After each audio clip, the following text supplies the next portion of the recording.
जो RG car में जो हीनस क्राइम हुआ है उसके अगेंस्ट में एवरीडे कहीं ना कहीं एक प्रोटेस्ट हो रहा है स्टेट में, across the country, across the globe. So आप उसकी ग्रेविटी को समझ सकते हैं कि वो सिचुएशन, वो जो क्राइम है वो कितना हीनस है और पब्लिक में कितना आक्रोश है, और उसके पे जो जनरल पब्लिक है उनको दे एवरीवन जस्टिस। व्हाई? बिकॉज ये एक सोसाइटी में जब क्राइम होता है और उसके अगेंस्ट में जब एक्शंस होते हैं, क्राइम को हर बार तो ऐसा नहीं हो सकता कि क्राइम होंगे नहीं, है ना, क्राइम होते हैं, बट अगर उसके अगेंस्ट में एक्शन होता है तो वो दोबारा वो क्राइम होने से सोसाइटी में ये क्राइम्स होने से बचेंगे। सो इसके अगेंस्ट में एक्शन बहुत स्ट्रांग होना बहुत ज़रूरी है।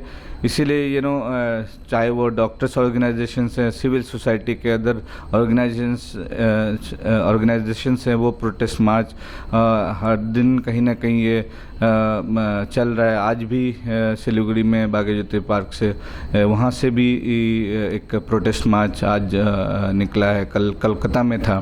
सो इस तरह के ये रीज़न यही है कि सबको यही एवरीबडी वांट जस्टिस, कि जो सही जस्टिस मिले, जिसके उस फैमिली को जिसके साथ जो सफ़र कर रही है उसको सपोर्ट मिले, और जिसके जिस लड़की के साथ इतना हिनस क्राइम हुआ उसको उस सोल को एक जस्टिस मिले, इट शुड बी।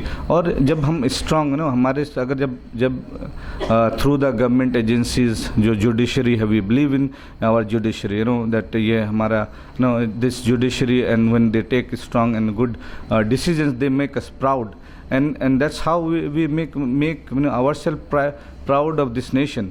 So हम strong decision, strong action, सबका डिमांड ये है कि एक strong action हो इसके खिलाफ, और बिल्कुल justified action हो through the agencies which are conducting this investigation. So and totally unbiased, and every her corner से, हर सोसाइटी की तरफ से ये यही एक रिक्वेस्ट है, और सब तरफ से हमारी यही डिमांड है कि जो justice should be given in this case.